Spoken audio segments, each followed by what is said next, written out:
નમસ્કાર, તમારી સાથે સત્યની સાથે મેટ્રો 50 સાથે હું છું ઉત્સવ ભોગાયતા। સમાચારો તરફ નજર કરીએ તો ભારતમાં સરકારી કર્મચારીઓ દ્વારા જૂની પેન્શન સ્કીમની માંગ સાથે અનેકવાર આંદોલન કરવામાં આવ્યા છે। આવામાં કેન્દ્રની એનડીએ સરકારે આ મુદ્દે મોટો નિર્ણય લીધો છે। કેન્દ્ર સરકારે નવી પેન્શન સ્કીમની જગ્યાએ હવે યુનિફાઈડ પેન્શન સ્કીમ લોન્ચ કરી છે। આજે કેન્દ્રીય કેબિનેટની બેઠકમાં નિર્ણયને મંજૂરી આપવામાં આવી છે। કેન્દ્રીય કેબિનેટની બેઠકમાં પેન્શન યોજનાને લઈને આ મોટો નિર્ણય લેવામાં આવ્યો હતો। નવી યુનિફાઈડ પેન્શન સ્કીમ હેઠળ સરકારના કુલ 23 લાખ કર્મચારીઓને લાભ મળશે। યુનિફાઈડ પેન્શન યોજના પ્રમાણે જે કર્મચારી 25 વર્ષ સુધી કામ કરશે તેને આખી પેન્શન મળશે। સરકારે 1 એપ્રિલ 2025થી યુનિફાઈડ પેન્શન સ્કીમ લાગુ કરવાનો નિર્ણય લીધો છે। આટલું જ નહીં, જો ચાલુ નોકરીએ કર્મચારીનું મોત થઈ જાય છે તો પત્નીને 60% પેન્શન આપવામાં આવશે। 10 વર્ષ સર્વિસ આપનાર કર્મચારીને 10,000 રૂપિયા પેન્શન મળશે। જ્યારે કેન્દ્ર સરકારે કહ્યું કે વિવિધ રાજ્ય સરકારો પણ આ યોજના લાગુ કરી શકે છે। યુનિફાઈડ પેન્શન યોજના પ્રમાણે 25 વર્ષ સુધી નોકરી કરનાર કર્મચારી પૂર્ણ પેન્શન મેળવવાનો અધિકાર ગણાશે। જે તે કર્મચારી નોકરીના છેલ્લા 12 મહિનામાં જે વેતન મળતું હશે તેના 50% રિટાયરમેન્ટ બાદ પેન્શન રૂપે આપવામાં આવશે।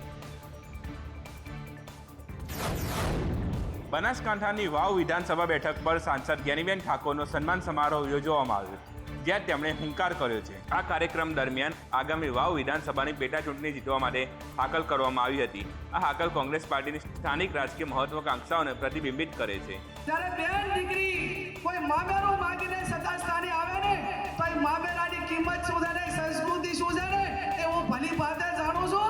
હું જિંદગીભર મારા વાવ વિધાનસભાના મતદારોનો ક્યારે વેપાર ના થાય। હું કોંગ્રેસનો ઝંડો લઈને તિરંગો લઈને મારી અંતિમ વિધિ થાય ત્યાં સુધી હું કોંગ્રેસની અંદર રહેવાની છું। તમારે એમાં કોઈ ચિંતા કરવાની જરૂર નથી। આ સાથે જ્ઞાનીબેન ઠાકોરનું નિવેદન સ્થાનિક રાજકારણમાં ચર્ચાનો વિષય બન્યું છે અને આ નિવેદન સ્થાનિક રાજકારણમાં ગતિશીલતા પણ લાવી શકે છે। ઇતિહાસમાં પ્રથમ વખત યાંત્રિક રાઇડ્સ વગર જ લોકમેળો ખુલ્લો મૂકવામાં આવ્યો। વળી લોકમેળાના ઓપનિંગમાં ઘણા લોકો જોવા મળ્યા। સૌરાષ્ટ્રના ધબકારા સમાન મેળાનું ઉદ્ઘાટન રાઘવજી પટેલે કર્યું છે। મેળાને હજી સુધી એનઓસી નથી મળી, તેમ છતાં આ લોકમેળા સાથે સંબંધિત કેટલીક સમસ્યાઓ આગળ આવી છે। મેનેજમેન્ટ દ્વારા રાઇડની સ્વીકૃતિ માટે કોઈ અરજી કરવામાં નથી આવી, જેના કારણે એનઓસી માટેની મંજૂરી આપવામાં આવી નથી। આ સમસ્યાઓના કારણે લોકમેળાના મંચ પર તમામ પ્રકારની રાઇડ્સ અને સવારીના આયોજનનો વિલંબ થયો છે। વળી મેળાનું ઓપનિંગ થઈ ગયું છે અને હજી મોટી સંખ્યામાં યાંત્રિક રાઇડનું ફિટિંગ બાકી છે। તો પૂર્વ રાજ્યપાલ વજુભાઈ વાળાએ કહ્યું કે નિયમોનું પાલન થવું જોઈએ અને જો નિયમ વધુ કડક લાગે તો તેમાં ફેરફાર પણ કરી શકાય છે। હવે સાસણ સહિત આસપાસના વિસ્તારોમાં સિંહો અને વન્ય પ્રાણીઓને બચાવી શકાશે। વાહન અકસ્માતને ટાળવા માટે હવે એક નવતર પ્રયોગ હાથ ધરવામાં આવ્યો છે। સાસણ વન વિભાગ દ્વારા સિંહ તેમજ અન્ય પ્રાણીઓની સુરક્ષાને લઈને આધુનિક ટેકનોલોજીનો ઉપયોગ શરૂ કરવામાં આવ્યો છે। જંગલ વિસ્તારના રોડ પર અવરજવર કરતા સિંહ સહિતના પ્રાણીઓની સુરક્ષાને લઈને સ્પીડ કંટ્રોલ મોનિટરિંગ સિસ્ટમ શરૂ કરવામાં આવી છે। વન વિભાગ દ્વારા સિંહ સહિતના વન્ય પ્રાણીઓની સુરક્ષા અને જાળવણી માટે જંગલ તરફથી કોઈ પણ વન્ય પ્રાણી રસ્તા ઉપર આવે તો રસ્તા પર લગાવેલા ડિસ્પ્લેમાં વાહન રોકી દેવાનો મેસેજ આવી જાય છે। આ ઉપરાંત રસ્તા ઉપર વાહનની ગતિ મર્યાદા 30 કિલોમીટરની નક્કી કરવામાં આવી છે। ઇન્સ્ટોલ થઈ ગયા છે, ખાલી એના કનેક્ટિવિટી સાથે જે છે આપણા જે બીજા જગ્યાથી આપણા એને વ્યવસ્થિત રીતે મોનિટરિંગ કરી શકીશું। આ દિશામાં આપણા કામ કરી રહ્યા છે અને એના સિવાય આગળ જે છે અગર આ આપણા સક્સેસફુલ જાય છે, ઓલરેડી આપણે એને ઇન્સ્ટોલ કર્યા છે, હાલ સુધી આપણા સક્સેસફુલ છે અને અમુક સમય સુધી અગર એ બહુ સરસ રીતે કામ કરશે તો આગળ પણ આપણા બીજા જગ્યામાં આવા સિસ્ટમ પણ ઊભા આ સ્પીડ કંટ્રોલ સિસ્ટમ મેંદરડાથી સાસણ રોડ ઉપર વાણિયાવાડ ફોરેસ્ટ પોલીસ શરૂ થઈને સાસણ તરફ 1000 મીટર સુધી લગાવવામાં આવી છે। આ અદ્યતન સેન્સર આધારિત સિસ્ટમ ઓટોમેટિક નંબર પ્લેટ ઓળખી લેશે તેમજ પ્રાણીઓની શોધખોળ માટે અદ્યતન થર્મલ ઓપ્ટિકલ કેમેરાઓની સુવિધાથી સજ્જ છે। આ સિસ્ટમ રાત્રિના સમય અને ઓછી દ્રશ્યતાવાળી સ્થિતિમાં પણ ઉપયોગી બને છે। જ્યારે પણ સિસ્ટમને કોઈ પણ પ્રકારના વન્ય પ્રાણીની અવરજવર અથવા તો હાજરી દેખાય છે ત્યારે તે એલઈડી સ્ક્રીન પર ચેતવણી આપી દે છે। અમદાવાદમાં શુક્રવારની જેમ આજે શનિવારે પણ સવારથી વરસાદી માહોલ જામ્યો। તમામ 7 ઝોનમાં મેઘાએ બગડાટી બોલાવી, ત્યારે પશ્ચિમના વરસાદે કેવા હાલ કર્યા આવો જોઈએ। અમદાવાદમાં હવામાનની આગાહી પ્રમાણે વરસાદ વરસ્યો, પણ તેની સાથે સાથે ઠેર ઠેર પાણી ભરાયેલા જોવા મળ્યા। થલતેજ એસજી રોડ અને સર્વિસ રોડ પર જ્યાં જુઓ ત્યાં પાણી જ પાણી જોવા મળ્યું। શ્યામલ 4 રસ્તા પાસે પાણી ભરાતા એક તરફનો આખો માર્ગ પાણીમાં ગરકાવ થઈ ગયો હતો। વિદ્યાર્થીઓ વરસાદી પાણીમાંથી પસાર થવા મજબૂર બન્યા હતા તો પાંજરાપોળ 4 રસ્તા અને પંચવટી 4 રસ્તા પાસે પણ ઘૂંટણસમાં પાણી ભરાયા હતા. આ ઉપરાંત માણેકબાગ 4 રસ્તા પાસે પાણી ભરાતા વાહન ચાલકો મુશ્કેલીમાં મુકાયા હતા. ચાણક્યપુરી અને ગોદરેજ ગાર્ડન સિટી વિસ્તારમાં પણ પાણી ભરાયા હતા તો પાણી ભરાતા મીઠાખડી અંડરપાસ બંધ કરાયો હતો. બીજી બાજુ ગોતા સ્મશાન સામે નદી જેવો માહોલ જોવા મળ્યો હતો. શહેરીજનો માટે ઘરની બહાર નીકળવું મુશ્કેલ બની ગયું હતું. આ તરફ પૂર્વ વિસ્તારમાં પણ કાળા ડિબાંગ વાદળોની વચ્ચે ધોધમાર વરસાદ વરસ્યો હતો.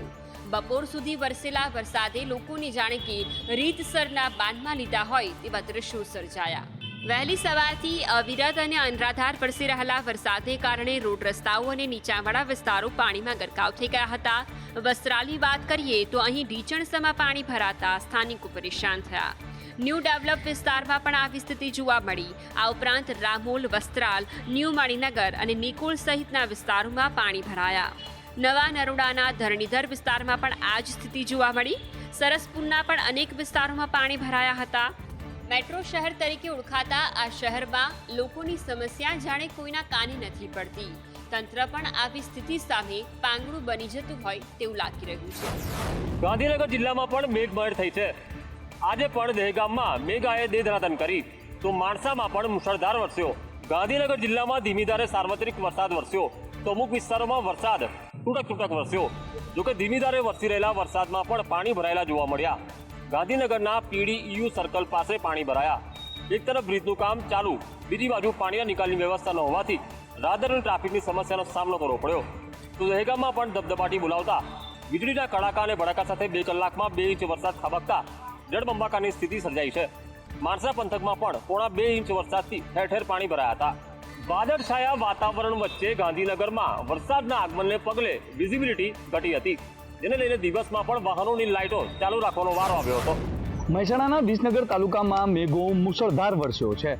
ભારે વરસાદને કારણે અહીંનું ઉદલપુર ગામ બેટમાં ફેરવાયું છે. વાતાવરણમાં વહેલી સવારથી એકાએક પલટો આવ્યો અને મહેસાણા જિલ્લામાં સાર્વત્રિક વરસાદ વરસ્યો. અહીં સૌથી વધુ વરસાદ ઉદલપુર ગામમાં પડ્યો છે. વહેલી સવારે 6 વાગ્યાથી મેઘાએ ધમાકેદાર બેટિંગ કરી હતી અને તેના કારણે 2 કલાકમાં જ અહીં સર્વત્ર જળબંબાકારની સ્થિતિ સર્જાઈ હતી. જ્યાં જુઓ ત્યાં બસ પાણીને પાણી જ દેખાઈ રહ્યું હતું. ના છૂટકે લોકો ઘરમાં પુરાઈ રહેવા મજબૂર બન્યા હતા. કેટલાક લોકોના તો ઘરમાં પણ પાણી ભરાઈ જતા ઘરવકરીને ભારે નુકસાન થયું છે. અહીં ગટર લાઇન અને વરસાદી પાણીનું જોડાણ એક જ લાઇનમાં હોવાથી આ સમસ્યા સર્જાઈ હતી.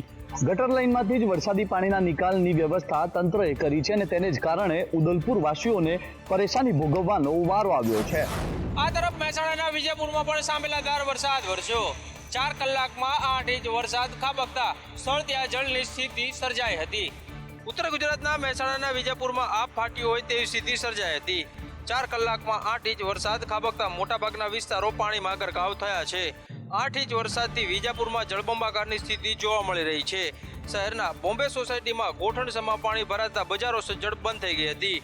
દુકાનો અને રહેણાંક ઘરોમાં વરસાદી પાણી ફરી વળતા ઘરની ઘરવખરી અને માલને નુકસાન થયું હતું. બીજી બાજુ વિજાપુર ગાંધીનગર હાઈવે પર અને આનંદપુરા ચોકડી પાસે પાણી ભરાતા વાહન ચાલકો અટવાયા હતા.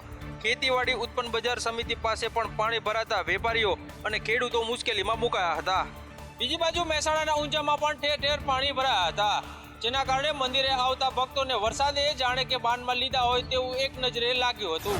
વળી બનાસકાંઠામાં તો વહેલી સવારથી જ ભારે વરસાદ વરસી રહ્યો છે. ત્યારે ધોધમાર વરસાદના કારણે ડીસા સહિતના તાલુકાઓમાં વરસાદી પાણી ભરાયાની સ્થિતિ જોવા મળી. બનાસકાંઠા જિલ્લાના ડીસા, અમીરગઢ, દાંતીવાડા, દાંતા, અંબાજી, પાલનપુર, વડગામ, સુઈગામ, ધાનેરા સહિતના વિસ્તારોમાં વરસાદ ખાબક્યો, જેના કારણે અનેક નીચાણવાળા વિસ્તારો તડબોળ થયા છે. તો સતત બીજા દિવસે સામાન્ય વરસાદમાં પાલનપુરમાં કીર્તિસ્તંભ વિસ્તારના માર્ગ પર પાણી ભરાયા. અહીંયા અડધો કલાકમાં 1 ઇંચ વરસાદ ખાબક્યો હતો. વળી જિલ્લાના ડીસા તાલુકામાં પણ વરસાદની ધમાકેદાર એન્ટ્રી થઈ અને અનેક વિસ્તાર તડબોળ થયા. તો ઉપરવાસ અને બનાસકાંઠા જિલ્લામાં વરસેલા વરસાદના કારણે દાંતીવાડા ડેમની અંદર 10,000 ક્યુસેક પાણીની આવક થઈ છે, જેના કારણે ડેમની સપાટીમાં 1 ફૂટનો વધારો થયો છે.